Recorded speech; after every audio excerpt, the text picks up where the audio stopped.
Hi, everybody. This is Saad. Many of you have written to me with kind words regarding my weight loss. And so I thought I would take a few minutes to hopefully inspire those of you who are interested in losing some weight.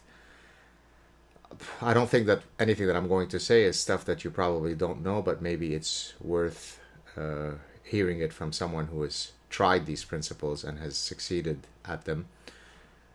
So, perseverance is probably the most important word in that journey. Uh, in some of my previous attempts at trying to lose weight, I would look at the total amount of weight that I had to lose and it become very discouraging. But when I broke it down into smaller parts, for example, reduce it to a daily battle, every day one of three things can happen.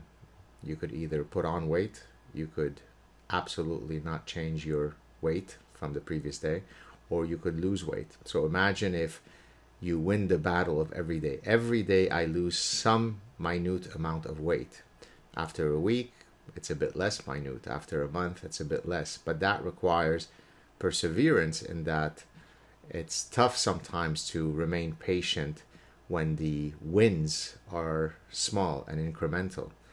Of course, other times you also hit a plateau in your weight loss, and it's easy if for a week the scale doesn't show any change for you to throw in the towel and say, I'm done, this is too painful.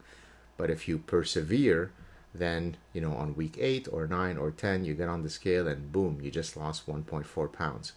And so one of the things that has been really helpful for me in my current weight loss journey is to have that mindset. It's easy to fall prey to the all or nothing mindset or black or white thinking, but if you approach it with some gradation, then I think it's much more likely that you will succeed in the long term.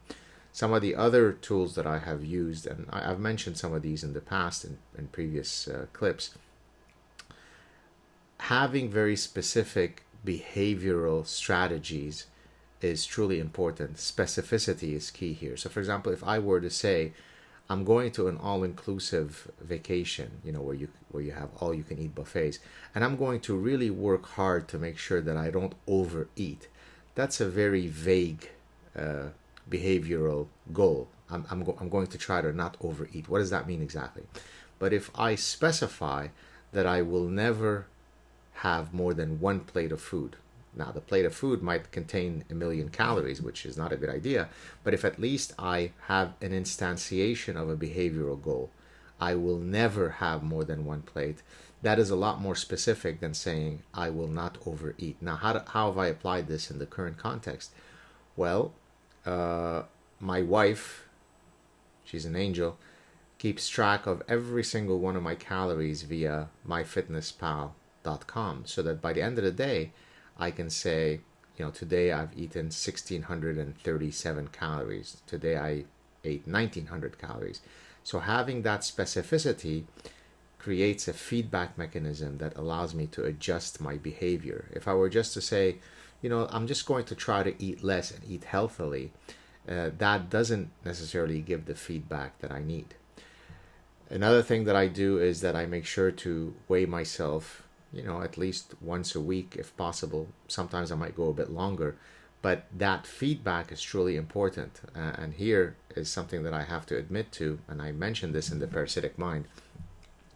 I coined the term ostrich parasitic syndrome, and I discuss it in chapter 8 of the Parasitic Mind, and yet I was the biggest ostrich in the world, burying my head in the sand, metaphorically of course, when it came to my weight, so that I was so scared of the scale in the past that I can go years without weighing myself, right? And then what you do is you adjust how you wear your pants so that hopefully you avoid knowing the dreadful reality that you've put on 20 pounds over the past 2 years.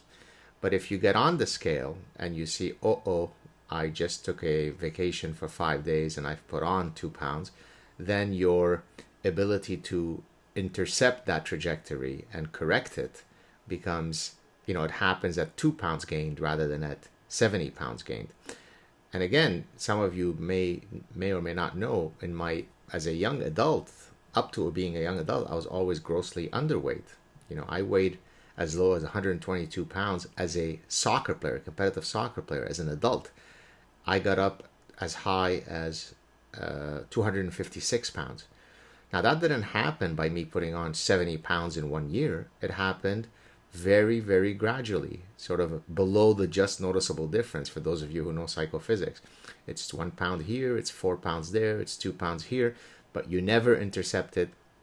And then suddenly there are all these firsts. Oh, look, it's the first time I'm over 150. Oh, look, it's the first time I'm over 170. Oh, look, it's the first time I'm over 200. Oh, look, it's the first time I'm over 250. So it happens very, very gradually, sort of below your ability to or desire to intervene. But again, if you have a mechanism by which you autocorrect at a much more regular interval, then hopefully the battle is won, or it doesn't have to be fought because you intercept your weight gain. Another thing that I put out a clip a few days ago, not on my YouTube channel, but just as a standalone clip on my social media, where I had just gotten off the treadmill, speaking of perseverance, and I had left a message to my followers, so I'll quickly reiterate the key message here. 11 days ago, before we left on a short family vacation, my back gave out. I had this unbelievable back pain that stems from having some herniated disc. I mean, it's literally to the point where I can hardly walk. I can't lay down in bed. I can't drive a car. It's just, I suddenly become a 95-year-old, man.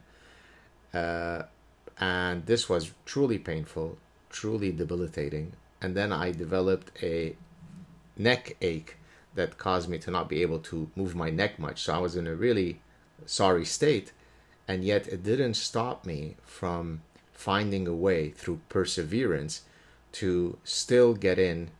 I wasn't reaching 20,000 steps a day as I typically do, but on none of the days where I was really hurting did I not at least do 12,000 steps. It was slow, it was deliberate, it was painful, but I was still moving because I persevered. So I truly think that the goal for most things in life is to persevere, and this is something that I'll be discussing in one chapter in my next book, which I'm currently writing. I hope that you'll check it out once it comes out. Look, there's all sorts of cliches, right? You have, baby steps, you have to take the first step. A marathon is made up of many steps. But these aphorisms exist because they are very powerful. They really do compel us to achieve our goals. When I open up my laptop, when I'm writing any of my books, I open up the laptop and I open up that Word document, that first Word empty document. There's nothing on that page. And then I have to strike the key, and then there's one word, and then there's one sentence, and then there's one paragraph, and then there's one chapter. And then one day you guys send me photos of you reading my books on some beach. Well, it all started with that first strike on the key, right? If I were to say, my God, how am I going to write 70,000 words? It's an impossible task. Most people take, half an hour to write 100-word email. How am I going to write 70,000 words? Well, it's just bit by bit, bit by bit. You shape it, and then one day you're at your right weight. One day you've written the book. One day you've submitted that script. And so really that is the secret to weight loss. Now, there are, of course, specifics. I try to eat between 1,500 calories. That's quite brutal and difficult, but between 1,500 and 1,900 calories a day. I try to do between 15,000 and 20,000 steps a day of different types of stuff. I try to do weights when my body permits it. What do I eat? I tend to eat a lot of fish. Some of you see my clips. I eat a lot of lean stuff with vegetables, with fruits. So there's no secret really. It's not a pure keto diet. It's not a ancestral health diet. It's about as close as you could come to the Mediterranean diet. It's healthy, it's calorie restricted, but it is voluminous. In other words, I never walk away feeling hungry because I didn't eat enough volume. And that's another trick. When you eat a big salad that takes you 25 minutes to eat, even though the calories are very low, the fact that your brain is taking so long to record the fact that you are in the process of eating, that also helps. So there's all sorts of strategies, many of which you've probably heard of before, but when you put them all together and you truly adhere to them and you persevere, then suddenly you go from my old weight to now I'm about to enter the 170 zone. I haven't been that weight for probably 25 years. I haven't been in the 160s since I think 1988. So imagine in my 50s, I'm hopefully soon going to be at a weight that I haven't been at since my 20s. There was no magic, it was just perseverance.